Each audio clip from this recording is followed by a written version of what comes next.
Olá, tudo bom? Eu sou André Carolino, pastor na Igreja Presbiteriana do Brasil, e nós vamos tratar nessa série sobre luto. Nós vamos iniciar aqui nesse primeiro vídeo uma série de vídeos onde nós vamos tratar um pouco sobre o luto. O luto, ele começou a ser objeto de estudos para o meu trabalho de conclusão de curso do mestrado em Teologia Pastoral, no André Jumper, e eu então, desde então, eu venho trabalhando e pesquisando sobre o luto.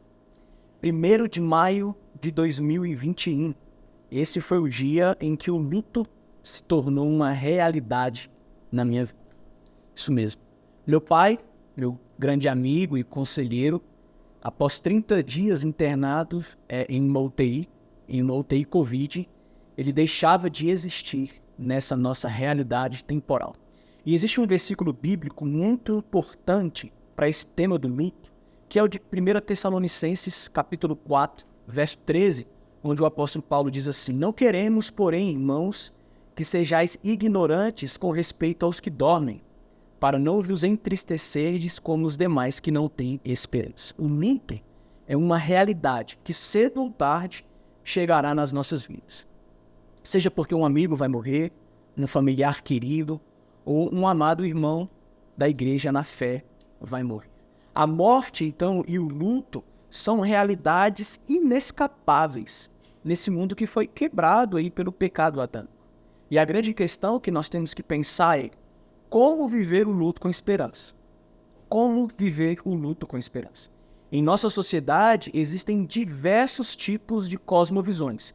E uma cosmovisão bem difundida em nossos dias, mesmo dentro das nossas igrejas, é a cosmovisão da psicologia. A psicologia, enquanto cosmovisão, ela tem ajudado pessoas ao redor do mundo no enfrentamento do luto. Contudo, seria essa cosmovisão o melhor caminho para viver o luto com esperança? A psicologia, então, ela vai trabalhar o processo do luto em fases. Então, quando uma pessoa em sofrimento entra em um consultório e o psicólogo, o terapeuta, vai abordar essa pessoa em sofrimento, de forma geral, ele vai abordar por meio de um protocolo de fases. 3 fases, 5 fases ou até 7 fases.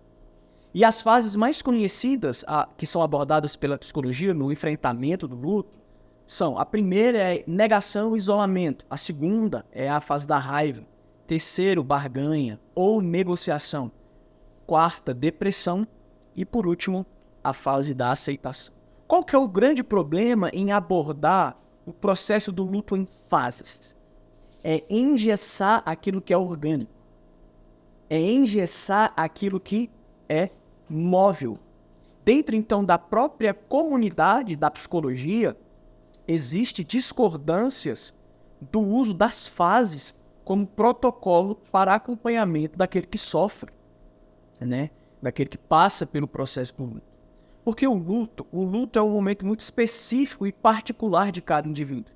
Pegar, então, um protocolo e aplicar esse protocolo de forma genérica ou geral, eu vejo como desmerecer o sofrimento daquela pessoa nas suas particularidades.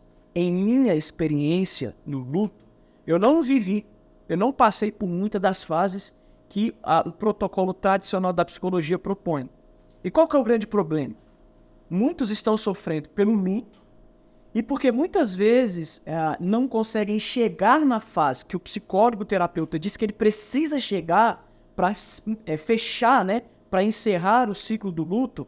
Ele sofre pela perda e ele sofre porque não consegue chegar na fase que ele precisa chegar, segundo essa proposta do enfrentamento do luto pelas fases. Então, a psicologia é uma cosmovisão que ajuda, em certa medida, muitos a passarem pelo luto. Contudo, não é suficiente para viver o luto com esperança. Existe um caminho melhor, existe uma cosmovisão mais compatível com o homem enquanto imagem de Deus. Você já parou para pensar por que tem pessoas que passam pelo luto, mas existem outras pessoas que ficam presas no luto por anos, anos e anos em negação?